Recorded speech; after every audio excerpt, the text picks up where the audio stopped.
Oke teman-teman, assalamualaikum warahmatullahi wabarakatuh. Kembali lagi di channel saya, masih di Kang Yusuf. Pada kesempatan kali ini kita akan ngobrol-ngobrol ya seputar inspirasi bisnis. Siapa tahu nanti dengan obrolan ini teman-teman bisa menjadikan sebuah pelajaran ataupun menjadi sebuah motivasi untuk teman-teman yang pengen buka usaha video syuting. Karena pembahasan kita pada hari ini adalah gimana sih tips dan triknya dalam membangun usaha video syuting.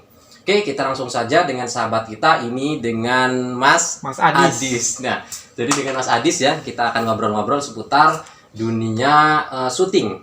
Jadi dunia syuting beliau ini sudah berjalan berapa tahun, Mas? 8 tahun. 8 tahun ya. Jadi untuk 8 tahun itu sudah pasti beliau ini banyak sekali pengalaman. Nah, jadi siapa tahu nanti dengan berbaginya beliau ini bisa menjadikan bisa menambah wawasan untuk kita semua. Mas, untuk pertanyaan yang pertama nih Mas ya, dalam membangun video syuting itu kesulitannya di mana sih Mas sebenarnya? Kalau untuk kesulitan tuh di editingnya. Di editing ya. Yang ngebuat sulit di editing itu pas posisi pengambilan. Pas posisi pengambilannya. Contohnya gini. Kadang kan si yang ngambil syuting tuh di lokasi sama yang editing itu kurang ngobrol gitu. Pengambilannya kurang pas gitu ya. Pas. Jadi kalau bisa waktu di lapangan dia ngobrol sama tukang editnya. Jadi kesalahan waktu ngedit waktu nyuting pas ngedit kan dia kelihatan. Jadi waktu nyotingnya kayak gini harusnya seperti ini gitu. Biasanya sih orang-orang kadang salahnya di situ. Kalau cuma mengambil-ngambil insya Allah banyak yang tahu, banyak yang bisa, belajarnya cepat gitu. Tapi kalau untuk editing emang agak lama dia. Kadang waktu video jalan seharusnya berhenti, belum berapa menit berhenti udah di pause itu. Sebelum contohnya lagi mau waalaikumsalam nih, seharusnya kan habis waalaikumsalam warahmatullahi wabarakatuh ditunggu dulu, ada 5 detik baru di pause. Kadang baru berhenti langsung di pause. Jadi ketika dimasukin efek hilang dia. Begitu kira-kira. Nah, jadi antara si pengambil gambar dengan si nantinya tukang edit itu harus ada komunikasi ya, harus ada ibaratnya ngobrol bahwa harus begini gitu ya. Jadi nggak sembarangan ya teman-teman. Artinya kalau misalnya ini ada 2 pekerja ya, misalnya yang bagian edit sendiri, yang bagian syuting sendiri. Nah, artinya ini keduanya harus benar-benar solid, benar-benar kerjasama. Jadi jangan sampai nggak kerjasama nanti terjadi miskomunikasi, akhirnya video yang dihasilkannya itu jelek. Nah gitulah kira-kira ya Mas ya. Iya. Nah berikutnya Mas ya, dengan 8 tahun pengalaman itu kan otomatis itu dari awalnya itu Mas itu kan merintis ya, artinya belajar dulu kayak mana cara-caranya. Nah itu waktu proses belajarnya Mas itu memang belajar otodidak atau memang ada gurunya? Kalau waktu itu sih saya ikut orang, ikut kerja di kakak saya sendiri di Pertiwi itu, kerja dia buka video syuting. Saya ikut jadi pekerjaannya. Waktu itu saya tukang megangin lampu. Jadi sebelum saya megang alat suruh megang lampu dulu, ngelihat dia orang kerja apa yang diambil. Karena kalau untuk video syuting itu nggak sembarangan ngambil, dan ngambilnya dia harus pas dan harus pakai hitungan detik gitu. Kayak ngeliput tamu itu minimal 12 detik. 12 detik. Kalau terlalu cepat sebelum ditonton di TV udah hilang. Orang banyak nanya, "Saya mana?" gitu.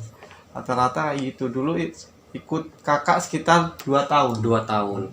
Oh, jadi dalam pengambilan gambar juga kita memang harus sekian detik gitu ya. Jadi supaya nanti orang-orang tamu undangan itu kena gitu ya. Nah, iya. Jadi waktu itu Mas kerjanya megangin lampu ya? Iya, megangin lampu. Awal mula. Sambil terus belajar gitu ya. Nah, jadi ini sangat penting teman-teman ya. Kalau misalnya kita pengen belajar, mungkin lebih baik mencari guru, mencari orang yang sudah berpengalaman. Jadi teman-teman nanti ketika terjun di lapangan itu tidak kaku lagi. Nah, seperti Mas Adis ini, awalnya beliau ini megangin lampu ya. Tapi sekarang beliau sudah membuka video syuting sendiri ya. Mudah-mudahan aja usaha beliau ini selalu lancar. Amin. Dan selalu diberikan barokah ya.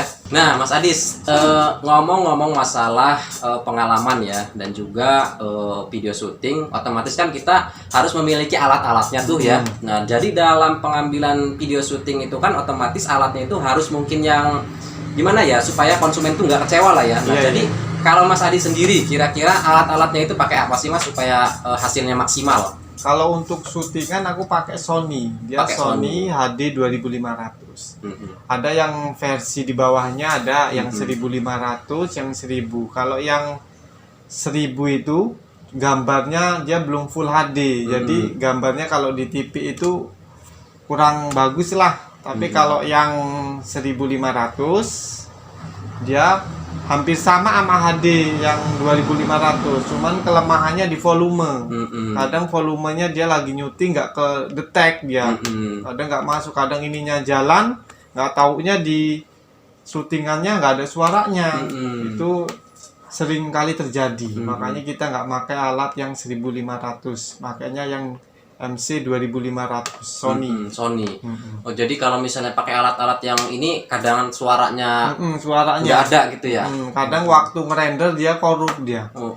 Bermasalah gitu ya? Iya. Kalau begitu hitungannya jadi buang video orang, udah rugi waktu, malah kita nanti diomelin ya. Bahaya itu. Bahaya nanti itu malah jadi. Ngomong-ngomong alat syuting, nah boleh nggak kira-kira kita lihat-lihat alat-alat syuting Mas ini kira-kira? Boleh. Biarin teman-teman tahu ya, nanti kalau misalnya pengen buka usaha video syuting, alat apa saja yang diperlukan, nah teman-teman bisa nanti lihat alat-alatnya Mas Adis ini. Kita ikuti videonya ya. Nah ini tempat ininya, kamera-kamera beliau. Jadi ini yang digunakan dalam merekam video-video ininya ya, video pernikahan ya Mas ya. Iya. Nah ini. Jadi mereknya apa ini Mas? Sony.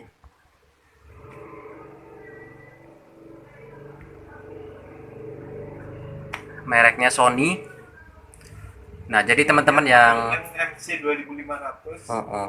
MC 2500 ya. Nah jadi untuk teman-teman yang mungkin tertarik pengen usaha di bidang video syuting, bisa langsung nanti cari model kamera HD yang seperti ini, karena ini sudah pasti untuk kualitasnya bagus nih Mas ya. Bagus. 3 tahun. Kalau kelebihan dari HD 2500, dia kelebihannya kalau dia ada volume, umpamanya kita ngomong, dia di sini ada kedetek dia volumenya, dan ada yang kamera volumenya kedetek, cuman dia nggak masuk ke kamera HD 2500. Ini contohnya, dia kalau seumpamanya volumenya lepas, dia hilang dia. Contohnya di sini kan ada kabel volume, kita cabut ya. Nah, tuh. Tes, dia tidak gerak volumenya. Tapi kalau dia volumenya terpasang, ini dia otomatis akan bergerak. Tes. Jadi itu juga berpengaruh ya Mas Adis Ya, berpengaruh. Kadang kan orang liput nggak ada suaranya, itu paling bahaya. Kalau seumpamanya gambarnya agak bulus-bulus dikit bisa diperbaharui, tapi kalau volume dia nggak bisa diulang lagi kalau volume. Dan dia di sini ada menu untuk pengaturan volumenya. Di sini kita ada kadang orang nyoting volumenya di fullin. Ini dia lebih bahaya dia. Kadang suaranya pecah. Mending kita minimal 5 aja, 5. Jadi minimal 5 ya untuk volumenya 1, 2, 3, 4, 5. Nah, itu volume itu fungsinya untuk merekam volume orang gitu ya, masuk ke dalam kamera. Iya, suara orang masuk ke dalam kamera. Dia kalau 5 aja suara jauh bisa udah ketangkep dengan otomatis dia. Tapi kalau dia full, pecah dia. Jadi suaranya kayak pecah sember gitu ya. Pecah sember gitu. Nah, kalau untuk pengambilan, dia di pengaturan ring. Jangan lupa kalau pengaturan ringnya ini pakai ini. Kalau dia pakai iris, kalau pakai iris itu biasanya kalau untuk nyoting tuh, kalau habis nyoting di dalam terus pindah keluar, dia cahayanya akan berubah. Tapi dia kalau pakai ini ubah AE ini, dia otomatis. Kayak HP gitu ya. HP kadang kalau habis di tempat gelap jadi terang, kalau di tempat terang jadi gelap gitu iya, ya. gitu. Dia pakai otomatis di sini. Kayak ubah AI ini. Kalau untuk kecepatan rana dia stabil, pakainya kecepatan rana, iris, guide, zoom, dan fokus. Oke Mas Adis, nah dalam pengambilan video ya, Ya. kalau kita ini bisnis, kita bicara bisnis lah ya. Kalau misalnya kita usaha cetak foto ataupun pas kita foto, itu kan otomatis kita akan menghitung biaya cetak ya, biaya cetak kertasnya, terus biaya fotonya berapa. Artinya kan itu sudah bisa lah ibaratnya orang awam juga menghitungnya ya. Tapi kalau dalam usaha perekam video ya, merekod video gitu, kira-kira apanya yang dihitung Mas Adis supaya kita itu bisa tahu ini harganya sekian, ini harganya sekian gitu loh. Kalau untuk rekam video ya waktu paket wedding itu dia per disk. Oh, per kaset Nah, gitu per dia ya. kaset. Per Dia disk. kalau satu disk ini 400 nih contohnya. Ini satu disk ya. Biasanya kalau untuk paket wedding itu minimal 2 disk. 2 disk. 2 disk itu kita mulai jam kerja jam 7. Jam 7 Jam 7 pagi ya. pagi sampai jam 6 sore. Jam 6 sore. Kita harus tetap di tempat itu ya, apa Ya, namanya acara itu. walaupun dia belum mulai, kita udah harus standby. standby. Dia mulai jam 8, akadnya mulai jam setengah 9, jam 9. Kita tetap udah standby. Kalau untuk hitungan itu satu disknya 400. Jadi satu disk itu 400.000 ya. Nanti kita dapat 2 kotak. Biasanya kan paket wedding itu yang laki yang satu kotak buat pihak laki-laki, yang satu kotak buat pihak perempuan. Jadi pihak laki-laki bisa nonton, pihak perempuannya bisa nonton. Jadi kita dikasih 2 kopi. Jadi kita dikasih sama konsumen tuh dua kopi kaset gitu ya. Kaset, ya. Jadi kalau misalnya mau nambah ada biaya tambahan ya. Ya, ada biaya tambahannya itu. Kalau dia biaya tambahannya satu disknya 400.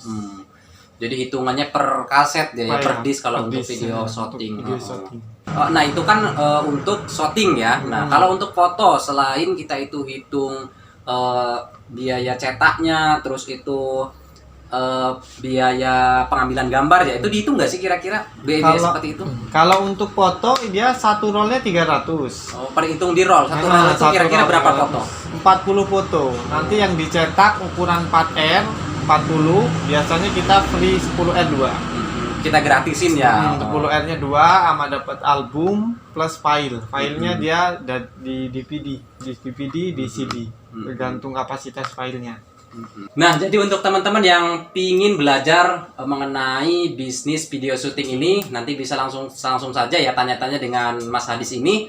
Bagaimana cara-caranya, kayak mana triknya, kamera apa yang digunakan ya. Beliau ini lebih paham. Kalau untuk menghubungi Mas Adis, kira-kira kemana nih? Siapa tahu teman-teman ada yang pengen prawedding ya. Ada yang pengen prawedding, terus kayak mana nih ngubungin Mas Adis gitu. Kalau ngubungin saya ada IG-nya. Ada IG-nya.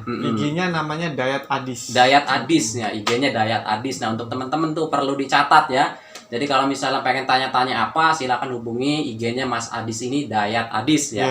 Nah, teman-teman seperti di bawah ini ya. Di bawah ini saya udah sertakan alamat IG-nya. Oke, teman-teman, itu saja video pada kesempatan kali ini, kita ngobrol-ngobrol dan berbincang-bincang dengan Mas Adis. Semoga ini bermanfaat videonya untuk teman-teman juga, semoga memberikan inspirasi ya yang pengen buka usaha.